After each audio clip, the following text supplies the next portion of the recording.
আমার কাছে মনে হয় এই লোকটা একটু আনলাকি ছিলেন বাংলাদেশ ক্রিকেটের জন্য। কথায় জানতে চাই যে পাঁচজন সম্পর্কে আপনার ইটা কি?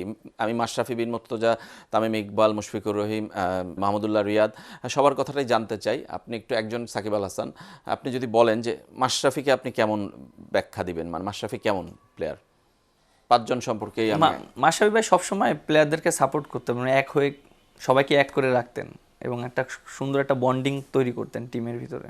সাকিব আল হাসান গ্রেট প্লেয়ার, মানে লিজেন্ডারি প্লেয়ার।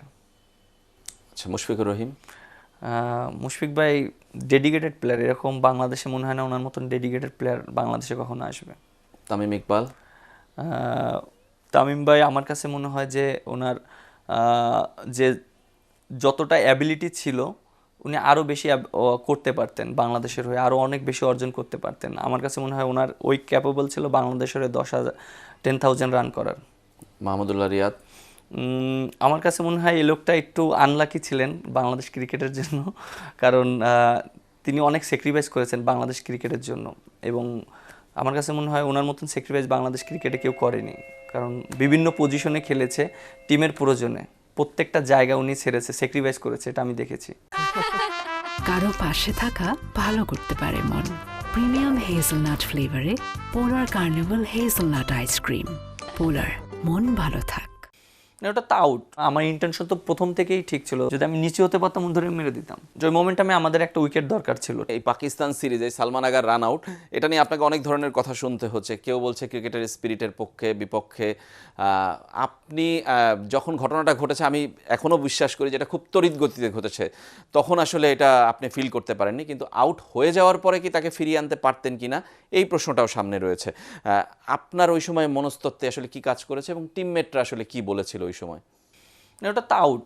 আমি তো আউট নিয়ে কোনো প্রশ্ন নেই, আউট নিয়ে কোনো প্রশ্ন নেই, মানে ক্রিকেটের আইনে লিগ্যালি। আচ্ছা, ওই মোমেন্টামটা আমি হ্যাঁ, মোমেন্টামটা একটু আমরা ওই মোমেন্টামটা হয়েছে যে জিনিসটা, যে ওই মোমেন্টামে আমাদের একটা উইকেট দরকার ছিল, টিমের খুবই প্রয়োজন ছিল, কারণ আপনার অলমোস্ট ওরা 90-100 রানের একটা পার্টনারশিপ দিচ্ছিল।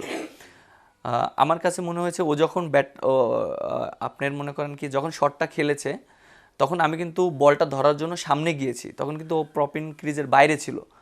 ও কী করেছে, আমাকে সামনে চলে এসেছে। এটা একটা টেকনিক্যালি একটা মানে নন স্ট্রাইক ব্যাটসম্যান সবসময় এটা ফলো করার চেষ্টা করে, কারণ একটা সোজা যখন বল আসে তখন ও যদি সামনে চলে যায় বলটা মিস হয়ে যাওয়ার চান্স থাকে, কারণ বলটা ধরতে পারে না, তখন কিন্তু সিঙ্গেল হয়ে যায়। এটা আমি অ্যাজ এ ব্যাটসম্যান হিসাবে থাকলে এই টেকনিকটা আমিও খাটাই যখন নন স্ট্রাইকে আমি থাকি। পপিং ক্রিজে সোজা থাকার চেষ্টা করি, বেশি ওয়াইড না, বলারের সোজা, তখন হয় কি সিঙ্গেল হয়, ইজি হয়ে যায়।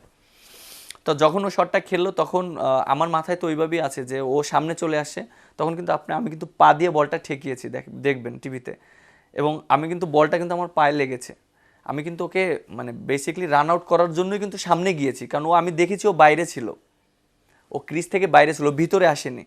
সো আমি ওই মোমেন্টটা আমি ওইভাবেই গিয়েছি রান আউট করার জন্য, কিন্তু যখন আমি ধরতে পারিনি, পা দিয়ে যখন বলটা ধরেছি বলটা নিচে ছিল, তখন কিন্তু ও কিন্তু নিজে কিন্তু সেভ করতে চাইলে কিন্তু পারতো, বাট ও যখন বলটা আমাকে দিতে চেয়েছিল, বাট ও যদি বলটা ধরে আমাকে দিত আমি কখনোই রান আউট করতাম না।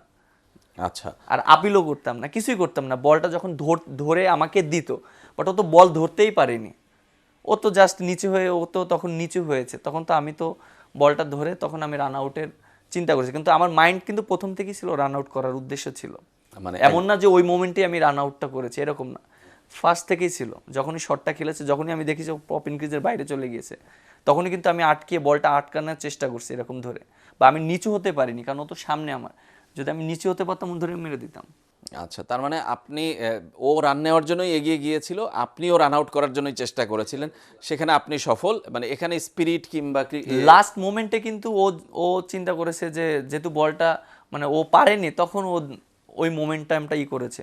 আপনি দেখবেন ও কিন্তু রিয়্যাক্ট করেছে মাঠের ভিতরে। জি, ও কিন্তু কেন রিয়্যাক্ট করেছে জানেন? ও জানতো এটা আউট হয়েছে, কারণ ও উইকেটের বাইরে। কারণ ও বলটা ধরেনি। ও যদি বলটা ধরে, আমি আবার বলছি, ও যদি বলটা আমাকে দিত আমি কখনোই রান আউট করতাম না, বা আমি আপিলও করতাম না। ও তো বাইরে থেকে ও চেষ্টাও করেনি নিজেকে সেভ করার জন্য। তা আমি কেন টিমের প্রয়োজনে আমি কেন, তাহলে আমার ইন্টেনশন তো প্রথম থেকেই ঠিক ছিল ওকে রান আউট করার জন্য। এমন না যে মনে করেন ওই মোমেন্টে যাই চিন্তা হয়েছে, না, ও যখন শট খেলেছে তখন থেকে আমার চিন্তা ছিল, কারণ ও অনেক সামনে চলে গিয়েছে। আচ্ছা, মানে পরবর্তীতে কি এই বিষয়ে আপনাকে অনেক শুনতে হয়েছে নিশ্চয়ই, মানে আমি প্লেয়াররা নিশ্চয়ই আপনার পক্ষে না, ছিল? সবাই আমাকে অনেক সাপোর্ট করেছে, আমার কাছে খুব ভালো। প্লেয়াররা সবাই আপনার পক্ষে ছিল আমি হ্যাঁ, জানি। সবাই অনেক সাপোর্ট করছে। ইভেন্ট আমি দেখেছি সোশ্যাল মিডিয়া, যদি আপনারা যারা আছেন, সাংবাদিক ভাইয়েরা যারা আছেন, প্রত্যেকটা মানুষ পজিটিভ কথা বলেছে এবং কয়েকজন নেগেটিভ কথা বলেছে। অনেক ক্রিকেটাররা বলেছে, পাকিস্তানি, ইন্ডিয়ারও কয়েকজন বলেছে। এখন আমি জানি না তারা কোন সেন্সে বলেছে এবং তারা আদৌ কি চিন্তা ভাবনায় করেছে অ্যাজ এ একটা প্লেয়ার হিসাবে, আমি জানি না। মানে সেটাও আসলে একটা রহস্যের ব্যাপার, কিন্তু আইনগতভাবে আপনাকে আসলে কোনোভাবেই এই করার। আপনাকে আমি একটা কোশ্চেন করি, জি, এর চেয়েও তো অনেক মানে অনেক খারাপ ধরনের আউট হয়েছে ওয়ার্ল্ড ক্রিকেটে, হয়েছে না? হয়েছে। রিসেন্টলি যদি আপনি দেখেন, আমি চোখের সামনে দেখেছি মুশফিক ভাই একটা আউট হয়েছে, তো ওই টিমে তো অনেক লিজেন্ড প্লেয়াররা ছিল, তাহলে ওইটা কিভাবে আপনি দেখবেন আমাকে বলেন? না, Even আপনি ইন্ডিয়াতে আমি দেখেছি অ্যাশ্বিনও কিন্তু ওকে ওই যে স্টাম্প আউট করেছে, আউট হয়েছে না এরকম, হয়েছে। তাহলে ওইটা আপনি কিভাবে দেখবেন? আপনি রুলস যখন আসে, অবশ্যই এটা রুলস, এটা আপনার ফলো করতে হবে ক্রিকেটে, তাহলে কেন না হলে তো রুলস দিত না।